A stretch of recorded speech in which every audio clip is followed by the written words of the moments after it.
O cinema de horror tem se mostrado um terreno fértil para explorar questões mais profundas da saúde e da psique humana, utilizando aí metáforas e alegorias para abordar temas como trauma, luto, culpa e isolamento. O poder das narrativas desse gênero pode até transcender o entretenimento superficial e se tornar uma ferramenta poderosa para a reflexão sobre a condição humana. Nesse vídeo aqui eu vou falar sobre 3 filmes que, embora um tanto distintos em um estilo e narrativa, compartilham aí uma abordagem mais introspectiva, utilizando elementos sobrenaturais para explorar problemas físicos e conflitos internos e emocionais, além de serem ótimas dicas para se fugir aí um pouco do cinema de horror mais popular e te deixar tenso enquanto você aprecia essas verdadeiras obras-primas do horror.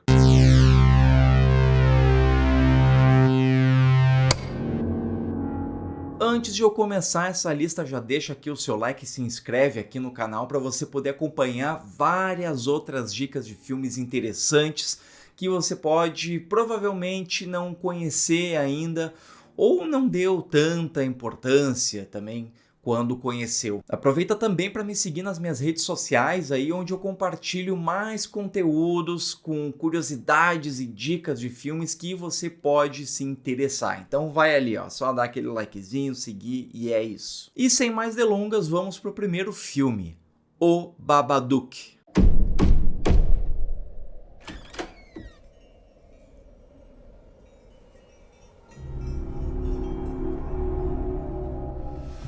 If it's in a word or it's in a look, you can't get rid of the Babadook. A rumbling sound, then 3 sharp knocks. That's when you'll know that he's around. You'll see him if you look. Babadook, duk, duk. Dirigido por Jennifer Kent, O Babadook, de 2014, conta a história de Amélia, uma viúva que luta para criar o seu filho, Samuel, enquanto enfrenta o luto pela morte do seu marido. A trama se desenrola quando um livro sinistro intitulado Mr. Babadook aparece na sua casa. À medida que Amélia e Samuel leem o livro, eles são assombrados por uma criatura sombria que parece se alimentar dos seus medos e traumas. O filme explora a relação conturbada entre a mãe e o filho, enquanto a criatura se torna uma manifestação física do luto e da depressão de Amélia. O roteiro do Babadook é uma alegoria bastante poderosa sobre o luto e a dificuldade de lidar com a perda. A criatura Babadook representa o trauma não resolvido de Amélia, que ao invés de enfrentar ali a sua dor, ela acaba suprimindo, permitindo que ela se transforme em algo mais monstruoso. O filme aborda essa ideia de que o luto não pode simplesmente ser ignorado ou enterrado nos nossos sentimentos. Ele deve sim ser confrontado e integrado à vida de quem sofre. A relação entre Amélia e Samuel, o filho dela, ele também reflete essa complexidade da maternidade em meio ao sofrimento, mostrando como o trauma pode afetar não apenas o indivíduo, mas também todos ao seu redor. O Babadook tem uma direção de fotografia deslumbrante, essa sua paleta de cores bastante sombria e a iluminação contrastante criam uma atmosfera bastante claustrofóbica e opressiva. A edição é precisa, com cortes ali que aumentam a tensão e a sensação de desespero, deixando os longos planos fazerem o seu trabalho de aumentar a nossa ansiedade, enquanto esperamos pelo inevitável susto que costuma não vir, nos deixando com essa sensação de que algo terrível está sempre prestes a acontecer. O Babadook está disponível na Prime Video e definitivamente é uma ótima indicação para quem quer ficar com essa sensação de tensão sem que hajam tantos sustos, os famosos jumpscare, e que ao mesmo tempo nos abraçam em a sua trama densa dessa família assombrada por essa criatura.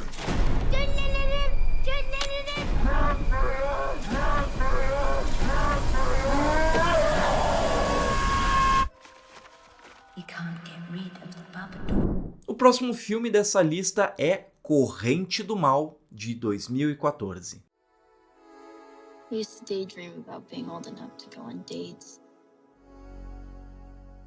I had this image of myself holding hands with a really cute guy. Just having some sort of freedom, I guess. Jay, I'm sorry.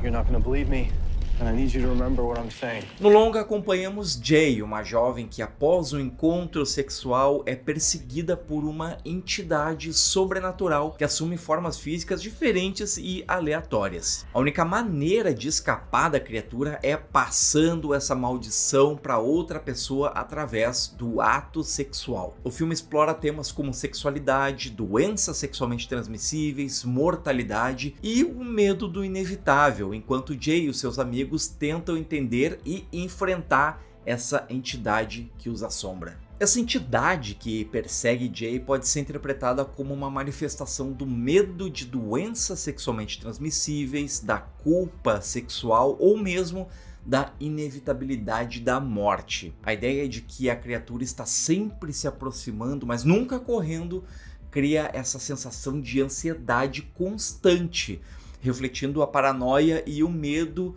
que muitas vezes acompanham a descoberta da sexualidade ainda na adolescência. A direção de David Robert Mitchell é meticulosa, com planos longos e lentos e uma câmera que frequentemente se move em círculos, criando uma sensação de desorientação e paranoia. A fotografia utiliza cores mais pastéis e uma iluminação bastante suave que contrasta com a tensão da narrativa. A trilha sonora sintetizada evoca até uma sensação de nostalgia dos filmes de horror lá dos anos 80, ao mesmo tempo em que aumentam essa atmosfera de suspense. A edição de Corrente do Mal é deliberadamente lenta, permitindo que a tensão vá se acumulando gradualmente até um ápice narrativo. Os cortes são meticulosamente calculados para maximizar o impacto das aparições da entidade, que muitas vezes surgem em segundo plano, ao fundo, caminhando lentamente em direção à protagonista, quase imperceptíveis, aumentando essa sensação de medo e desconforto. O filme também brinca com a ideia de tempo e espaço, criando um universo que parece fora do tempo, o que contribui para uma sensação de surrealismo e desconforto. Corrente do Mal está disponível na Prime Video e no Telecine e é uma ótima pedida para se assistir algo diferente do circuito mais comercial ou da lista ali desses mais assistidos da Netflix.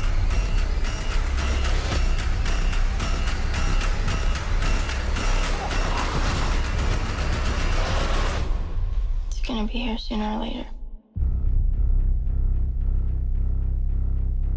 O último filme dessa lista é St. Maud, de 2019.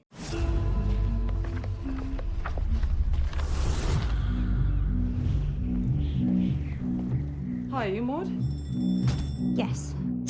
Dear God, it takes nothing special to mop up after the decrepit and the dying. Can you feel that? Yep. But to save a soul, that's quite something. O longa mostra a história de Maud, uma jovem enfermeira que após um trauma não revelado se converte ao catolicismo e desenvolve uma obsessão religiosa. Ela é contratada para cuidar de Amanda, uma ex-dançarina que está em estágio terminal de câncer.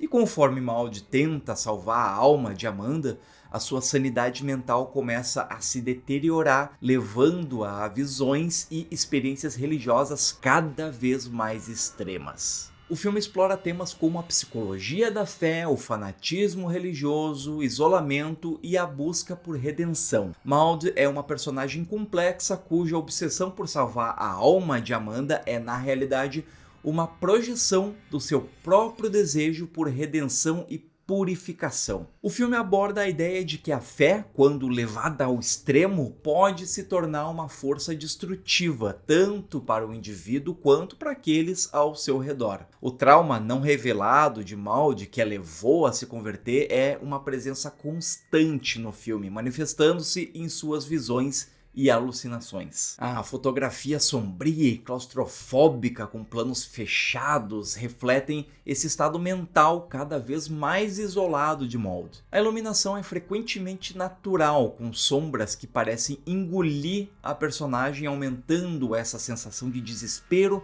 e solidão, que é até amplificado pela atuação extraordinária de Morfydd Clark como Maud. Para quem não conhece, ela também interpreta a Galadriel na série Os Anéis do Poder, que captura a intensidade emocional e a deterioração mental da sua personagem com uma nuance impressionante. Além desses elementos, o simbolismo religioso é utilizado de maneira bastante eficaz, com imagens que evocam a iconografia cristã, mas aí de uma maneira bastante distorcida e perturbadora.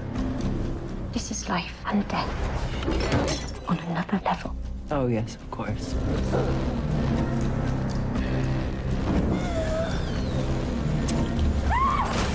Never waste your pain. Never waste your pain. St. Maud, infelizmente, está disponível apenas para aluguel na Prime Video, Google Play Filmes, Apple TV, mas nós brasileiros sabemos um jeito muito bom de como lidar nessas situações, não é mesmo? Go get him, Taxi! O Babadook, Corrente do Mal e St. Maud são exemplos bastante notáveis de como o cinema de horror pode ser utilizado para explorar essas questões bastante profundas e universais da condição humana. Cada filme, à sua maneira, utiliza elementos sobrenaturais como metáforas para traumas e conflitos internos, criando narrativas que são tanto aterrorizantes quanto emocionalmente ressonantes. Eles desafiam o espectador a confrontar os seus próprios medos e traumas, enquanto ele oferece uma experiência cinematográfica rica e envolvente ao próprio espectador. E se você acabou se envolvendo com esse vídeo, já sabe, né? Curte aqui, se inscreve, compartilha com quem você acha aí que vai gostar de ver esses filmes.